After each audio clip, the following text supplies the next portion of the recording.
हरि ओम स्वस्ति न इंद्रो वृद्धश्रवाः स्वस्ति न पूषा विश्ववेदाः स्वस्ति नाक्षो अरिष्टनेमिः स्वस्ति नो बृहस्पतिर्दधातु प्रखदस्वा मरुताः प्रश्निमातरः सुभञ्जावानो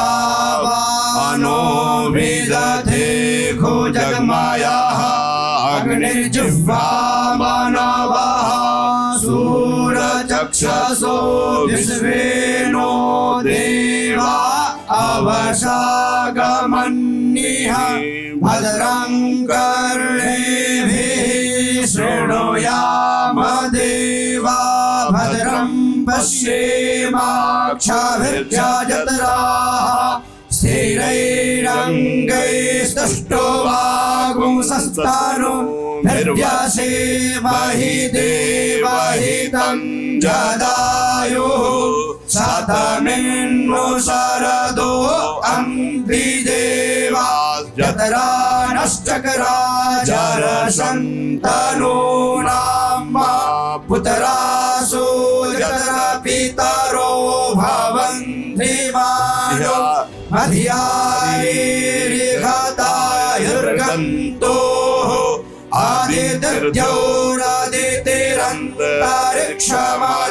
आदित्यौरादितिरन्तरिक्षमादितिर्माता स पिता स पुत्रः विश्वे देवा आदितिः पञ्चजना आदितिर्जातमदितिर्जनित्वम् द्योः शान्तिरन्तरिक्षगुं शान्तिः पृथिवी शान्तिरापः शान्तिरोषधयः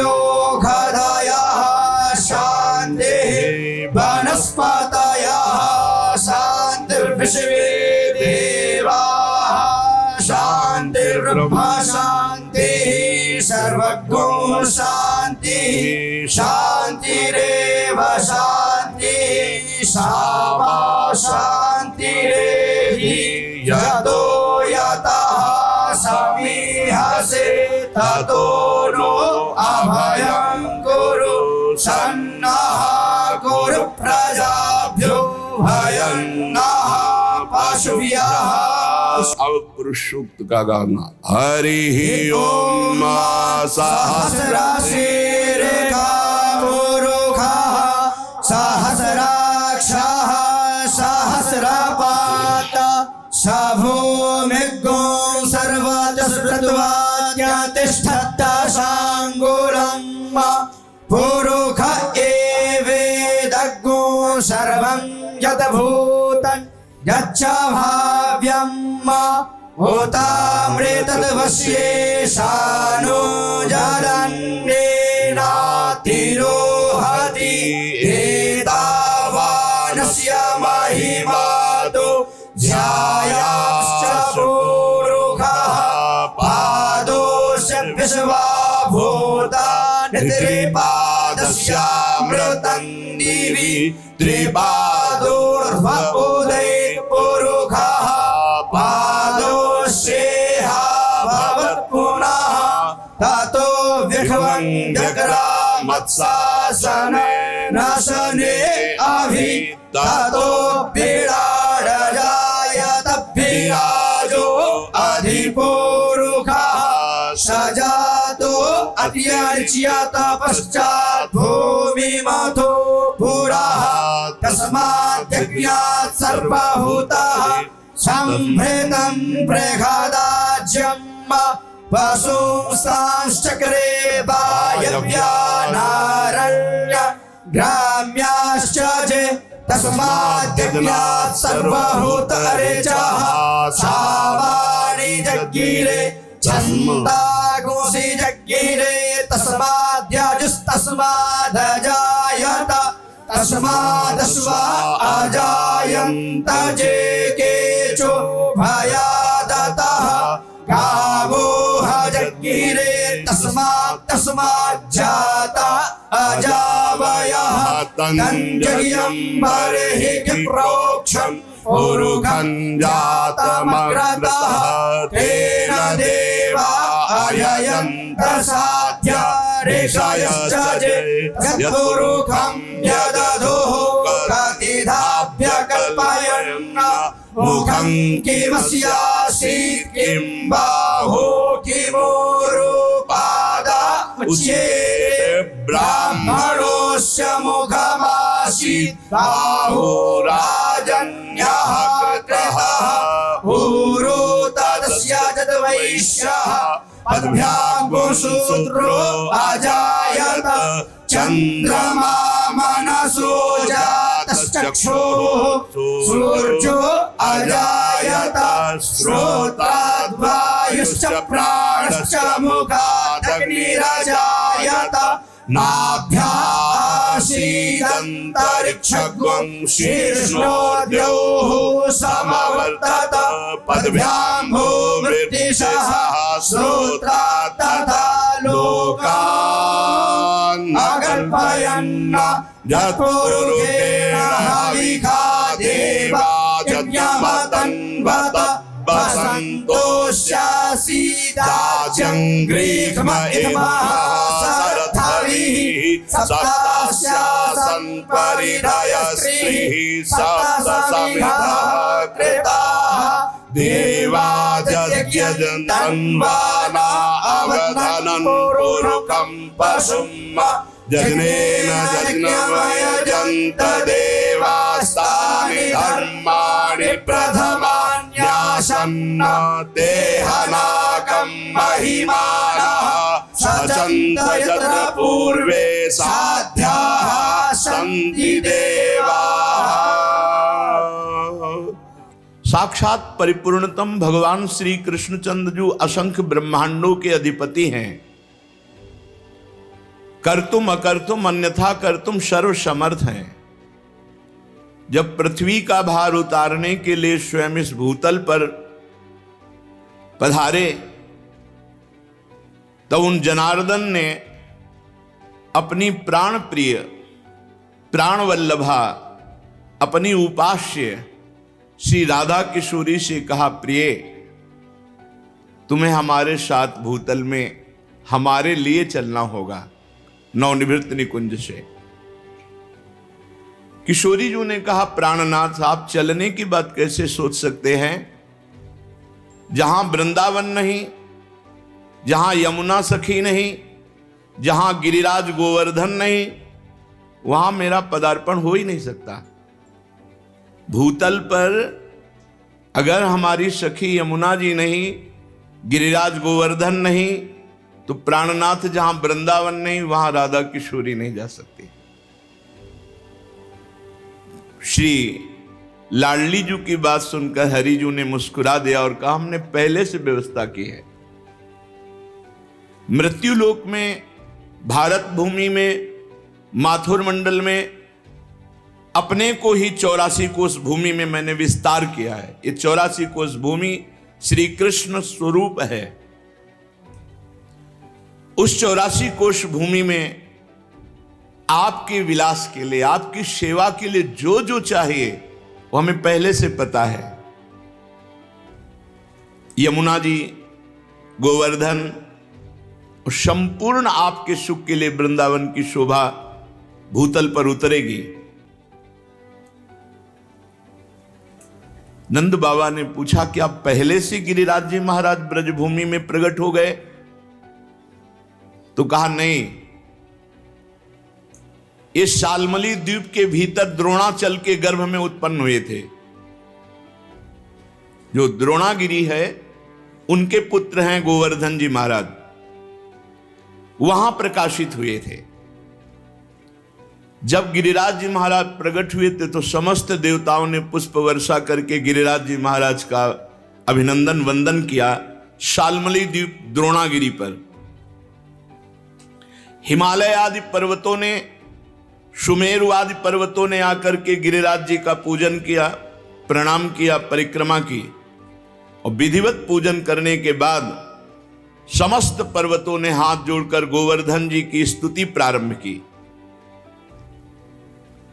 त्वं साक्षात् कृष्णचन्दस्य परिपूर्णतमस्य च गोलोके गोगणैर्युक्ते गोपी गोपाल संयुते त्वं हि गोवर्धनो नाम वृंदारण्ये विराजसे त्वन्नो गिरीणां सर्वेषां गिरिराजोऽसि साम्प्रतं नमो वृंदावनांकाय तुभ्यं गोलोकमौलिने पूर्ण ब्रह्म तपत्राय नमो गोवर्धनाय च।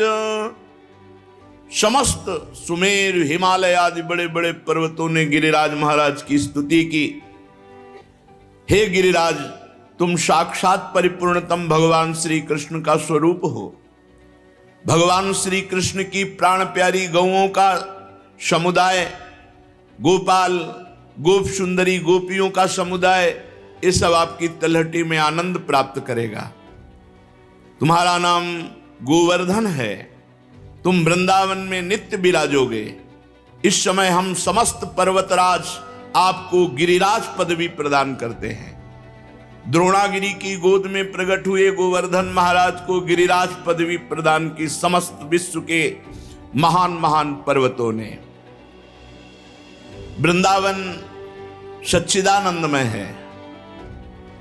गोवर्धन भगवान द्रोणागिरी में विराजमान है। समस्त देवता गिरिराज सुमेरु आदि स्तुति करके गोवर्धन जी महाराज को प्रणाम करके परिक्रमा करके सब अपने अपने स्थान को गए। उसी समय महिमा सुन करके कि द्रोणागिरी पे गोवर्धन जी महाराज प्रकट हुए हैं, बड़े ही तप के धनी पुलस्त ऋषि कौतुकवश दर्शन करने के लिए गिरिराज जी द्रोणागिरी पर पहुंचे।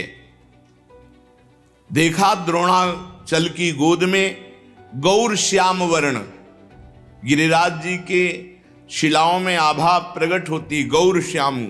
एकाग्रता पूर्वक जब गिरिराज जी की परिक्रमा करो, दूर से देखो तो कुछ शिला में गौर रंग, कुछ शिला में श्याम रंग आपको दिखाई देगा। गोवर्धन भगवान ऐसे माधवी मालती सुंदर सुंदर लताएं गुफाएं, बड़े सुंदर वृक्ष जो मीठे फलों के भार से सुंदर सुंदर सरोवर कुंड झरने, महाराज देखते ही पुलस्त ऋषि लुट गए कि ये तो महान तपस्या करने की स्थली है। इनकी कंदराओं में तो बहुत आनंद आएगा ध्यान करने में भगवान का। सैकड़ों शिखर गिरिराज जी महाराज के रत्नमय, विविध रंग बिरंगे धातु, विविध शोभा पुष्पों की, नाना प्रकार के पक्षी खग कोलाहल कर रहे, झरने गिर रहे, मृग और बहुत से बंदर, मयूर, केकिका ध्वनि, बड़ा आनंद गिरिराज महाराज। पुलस्त जी के मन में इच्छा हुई कि ये पर्वत हमारे अधिकार में आना चाहिए। गोवर्धन द्रोणाचल से कहा, द्रोणागिरी मैं तुम्हें आदेश करता हूं अपने पुत्र का मुझे दान करो। द्रोणागिरी के पुत्र हैं गोवर्धन जी महाराज। तुम पर्वतों के स्वामी हो, तुम्हारा बड़े बड़े ऋषि मुनि तपस्या के द्वारा आदर करते हैं, तुम बड़ी औषधियों के पुंज हो, दिव्य औषधियां तुम में प्रकाशित होती हैं। जब लक्ष्मण जी को वीर घातनी शक्ति मेघनाथ ने मारी थी तो यहीं से औषधि, तो हनुमान जी महाराज को लगा कि कौन सी औषधि है, क्योंकि उन्होंने बताया प्रज्वलित तेजोमयी, तो कालने मैंने साफ प्रज्वलित तेजोमय कर दी थी कि हनुमान जी भ्रम में पड़ जाए। लेकिन बुद्धिमान अग्रगण्यम बलवताम वरिष्ठम, पूरा द्रोणागिरी उखाड़ लिया, जो मन आवे सो छांट लो औषधि। तुम औषधियों से संपन्न हो। मैं काशी में गिरिराज जी को विराजमान करूंगा, क्योंकि मैं काशी वास करने वाला हूं और मैं याचना ही नहीं कर रहा, आदेश दे रहा हूं। अगर ना तो साफ, मेरा कोई प्रयोजन नहीं है मैं तपस्या करूंगा गोवर्धन की शोभा देख करके, ऐसा मेरे मन में आया। भगवान विश्वेश्वर की महानगरी परम पवित्र मोक्ष प्रदायिनी काशी में जाकर गिरिराज गोवर्धन को विराजमान करेंगे। जहां पार्श्व में गंगा नदी बह रही, विश्वेश्वर विश्वनाथ भगवान विराजमान है, वहीं गोवर्धन को विराजमान करेंगे। आज तक ऐसा यश प्राप्त नहीं होगा जैसा गोवर्धन को यश प्राप्त होगा काशी में। मैं गोवर्धन के ऊपर ऐसी तपस्या करूंगा कि त्रिभुवन गोवर्धन की वंदना करेगा, और मेरी यह अभिलाषा तुम्हें पूर्ण करनी होगी। पुलस्त जी की बात सुनकर के सदैव प्रकट हुए द्रोणागिरी और रोने लगे। द्रोणागिरी ने कहा, पुत्र स्नेह विह्वल, मेरे आंसुओं को तुम देख रहे हो तो आप अपनी तपस्या की बात सोच रहे हो। जब से गोवर्धन जी आए तब से मैं महान आनंद से हूं, मेरा आनंद क्यों छीनोगे? पुलस्त जी ने कहा, आप शोक मत करो, आपका यश होगा। द्रोणाचल बोले, महामुनि मैं पुत्र स्नेह से व्याकुल हूं, मुझे पुत्र अत्यंत प्रिय है, तथापि मैं आपकी आज्ञा का भी उल्लंघन नहीं कर सकता, क्योंकि जानता हूं आप एक क्षण में शाप देकर मुझे भस्म कर सकते हैं। द्रोणागिरी गिरिराज जी को अपने अंक में भर के कहा, पुत्र कुछ भगवान और रचे हैं, इनकी सोच अलग है, लेकिन कुछ भगवान और रचे हैं। भगवान का संकेत मानकर मैं तुम्हें इनको दान करता हूं। भारतवर्ष बड़ा पवित्र देश, धर्ममय देश है, जहां केवल भारतवर्ष में धर्म, अर्थ और काम मोक्ष की आराधना होती है। निष्काम कर्म के द्वारा, ज्ञान योग के द्वारा तत्वबोध या प्रेम केवल भारतवर्ष में। मैं तुम्हें प्रदान करता हूं पुलस्त ऋषि को।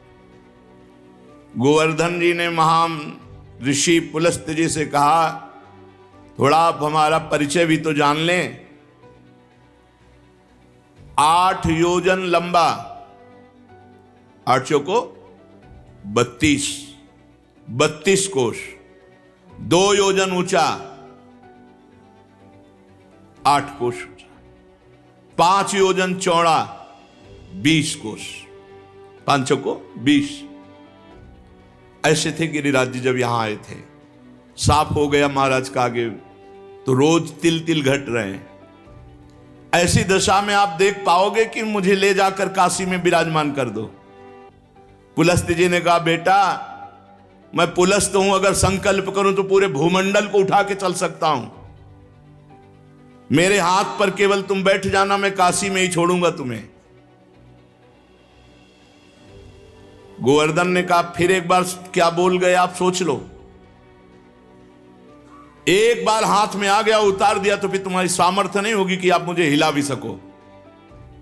मेरी प्रतिज्ञा और आपकी प्रतिज्ञा एक। आपने कहा मैं यहां से उठाऊंगा और काशी में रखूंगा, और मैं कह रहा हूं अगर बीच में रख दिया तो मैं आपके यहां उठाए फिर नहीं उठूंगा। पुलस्त जी ने बात तय कर ली। शाल्मली द्वीप से लेकर कितने बड़े महान तपस्वी भारतवर्ष के कौशल देश के रास्ते में लिए हुए गिरिराज जी को आ रहे हैं। पर्वत द्रोणागिरी विकल हो गए। गोवर्धन जी ने द्रोणागिरी को प्रणाम किया और कहा, सदैव आपके साथ हमारा नाम, हमारे साथ आपका नाम जुड़ा रहेगा। आंसुओं से अभिषिक्त होकर द्रोणागिरी ने गिरिराज महाराज को विदा किया। दाहिने हाथ पर पुलस्त ऋषि ने उठा लिया और बड़ी तीव्र गति से चले। गिरिराज महाराज शांत देखते रहे। जेव ही माथुर मंडल में आए, ब्रज 84 कोश में, जहां गिरिराज जी विराजमान है। गिरिराज जी अपना भार भी बढ़ा लिया और विचार किया, ये मेरी लीला स्थली है मेरे प्रभु की, मैं यहां से एक कदम बाहर नहीं जाऊंगा। यहां भगवान श्री कृष्ण श्री किशोरी जी के साथ ब्रज गोपियों के साथ, ग्वाल वालों के साथ यहां दिव्य लीला करेंगे, उसका मुझे आनंद मिलेगा। कैशोर लीला, बाल लीला, सब लीलाओं का आनंद मुझे मिलेगा। इतना ही नहीं, मेरे ऊपर दान लीला, मान लीला, ये सब प्रभु करेंगे। मैं एक कदम यहां से नहीं जाऊंगा ब्रजभूमि से।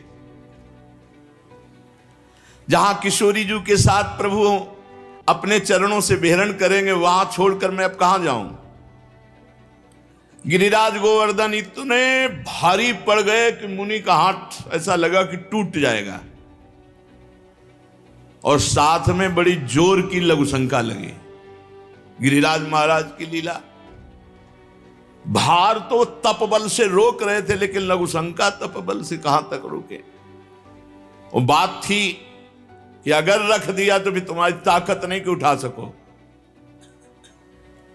इतनी लघुशंका लगी कि वो बात भूल गए, और भार से हाथ पीड़ित तो गिरिराज महाराज जहां विराजमान है यहीं विराजमान किया, लघुशंका किया, आचमन किया, पवित्र हुए, और गोवर्धन से गाओ, कर कमल में विराजमान हो। बोले खत्म खेल, हमारी और आपकी प्रतिज्ञा थी कि आप रख दोगे, उठा नहीं पाओगे।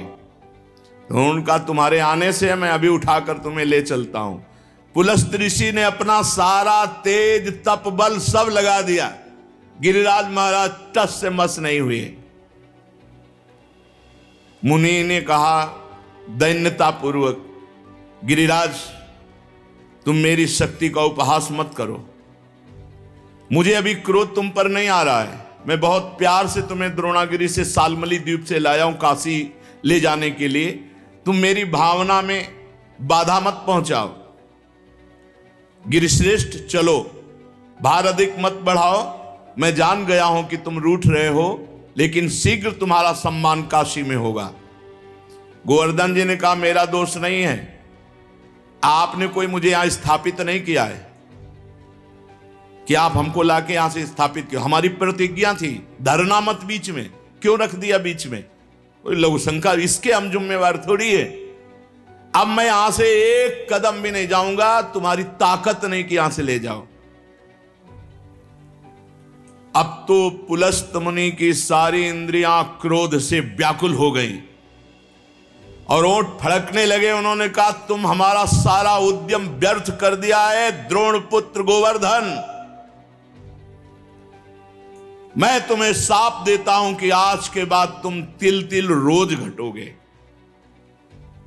गिरिराज महाराज पहले 8 योजन 32 कोस, अब 21 किलोमीटर की परिक्रमा रह गई है।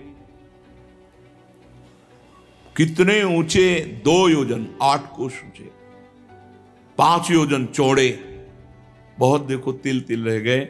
भजन कर लो, कलयुग और आगे बढ़ेगा, तब गंगा और गिरिराज अंतर ध्यान हो जाए। जब तक गंगा और गिरिराज हैं, कलयुग का तांडव नहीं हो सकता। पर रोज एक एक तिल गिरिराज जी क्षीण हो रहे हैं। शाप दे दिया, तिल तिल भर तुम रोज क्षीण हो गए। गिरे त्वाति धृष्टेन न कृतो में मनोरथा तस्मात् तु तिल मात्रम ही नित्यम त्वम क्षीणताम ब्रज। ब्रजवास करो, लेकिन एक एक तिल रोज क्षीण हो गए। गर्गाचार्य जी कहते हैं यावत भागीरथी गंगा यावत गोवर्धनो गिरी तावत कलेह प्रभावस्तु भविष्यति न करहिचित। जब तक गिरिराज गोवर्धन विराजमान है, भागीरथी गंगा प्रवाहित है, तब तक कलयुग अपना तांडव नहीं कर सकता। हाँ, उसका प्रभाव रहेगा। तांडव शब्द से मतलब है भ्रष्टाचार ही भ्रष्टाचार। भ्रष्टाचारा सब संसारा धर्म सुने नहीं काना कलिकाल बिहाल के मनुजा नहीं माने को अनुजा तनुजा। ऐसा भ्रष्ट आचरण, न कहीं स्वाहा न स्वधा न राम न कृष्ण न हरि, अब बिल्कुल भ्रष्टाचार। तब भगवान कल की रूप में आकर दुष्टों का संहार करके फिर नवीन शांति की स्थापना करेंगे। उस दिन से गोवर्धन महाराज ब्रज में विराजमान हुए, पर महाराज पुलस्त जी के साप से तिल तिल क्षीण होते गए। जब तक भागीरथी गंगा गोवर्धन पर्वत भूतल पर विद्यमान है, तब तक कलिकाल का प्रभाव कदापि नहीं बढ़ेगा। ये गोवर्धन का शालमली द्वीप द्रोणागिरी से ब्रजधाम आना है। ये पावन श्री गिरिराज महाराज जी का चरित्र है। निकुंज विलासी श्री प्रिया प्रीतम की पावन प्रेम स्थली, क्रीड़ा स्थली है। श्री गिरिराज महाराज, नंदगांव, बरसाना, ये सब महान महान तीर्थराज। प्रयाग भी यहाँ आकर अपने पापों का प्रायश्चित करते हैं। जो तीर्थों से पाप इकट्ठा करते हैं उनको यहाँ भस्म करते हैं आकर। इसलिए हम सब सौभाग्यशाली जो हमें ब्रजभूमि में आने को मिला, वास मिला। अब हम अपने जीवन को ऐसी एक धारा में देखो, जो कर्म करोगे उसका आपको फल भोगना पड़ेगा। चरित्र सुन करके भयभीत होना चाहिए और भगवान की शरण में जाना चाहिए और वो उपाय करना चाहिए जिससे हम निष्पाप हो जाएं, हमें दंड भोगने को ना मिले। हमें कम से कम अगला जन्म मिले तो सुअर कुत्ता का ना मिले, फिर मनुष्य जन्म मिले और हम साधना करके भगवान की प्राप्ति करें। मनुष्य जीवन बड़ा दुर्लभ है। दुख की निवृत्ति के लिए कोई भ्रमित मत होना, बार बार आपसे कह रहे हैं। जब तक आप स्वयं अनुष्ठान नहीं करेंगे, स्वयं भजन नहीं करेंगे, तब तक आपके दुख को कोई मिटा नहीं सकता, नहीं मिटा सकता। का हिमवंत मुनीस सुन जो कुछ लिखा लीला, देव दनुज नर नाग मुनि को न मेटन हार। बेकार का इधर उधर मत फंसो, स्वयं सत्संग सुनो, विवेक के द्वारा अच्छे आचरण करो, नाम कीर्तन करो, भगवान की चर्चा कहो, भगवान की चर्चा सुनो और दूसरे में भगवत भाव करके उनका मंगल सोचो। दूसरों का मंगल सोचने वाला स्वयं मंगलमय हो जाता है और दूसरों का मंगल करने वाला स्वयं अमंगल रूप हो। देखो राक्षस रूप हो गया, माता पिता को मारा, पत्नी को मारा तो घोर राक्षस बने। और मरे कैसे? जहर खवा के गला घोंट के अंधे कुएं में फेंक दिए गए और हजारों वर्ष, मनवंतर को मतलब तो बहुत होता है, ऐसे नरकों को भोग कर फिर राक्षस बने। हम लोग ब्रजमंडल में आए, सत्संग सुने। अब हमारा जीवन नीचे नहीं गिरना चाहिए, हमारी उन्नति होनी चाहिए और वो होगी नाम जप से। रज का सेवन करो, चरणामृत पियो। बहुत बड़ी सामर्थ्य रोज चरणामृत पीने में है। अकाल मृत्यु हरणम सर्वव्याधि विनाशनम श्री कृष्ण पादोदकम पीत्वा पुनर्जन्म न विद्यते। खूब चरणामृत पान करके नाम जप करते हुए जीवन सार्थक कर लें। शेष चर्चा आगे। श्री राधा वल्लभ लाल की।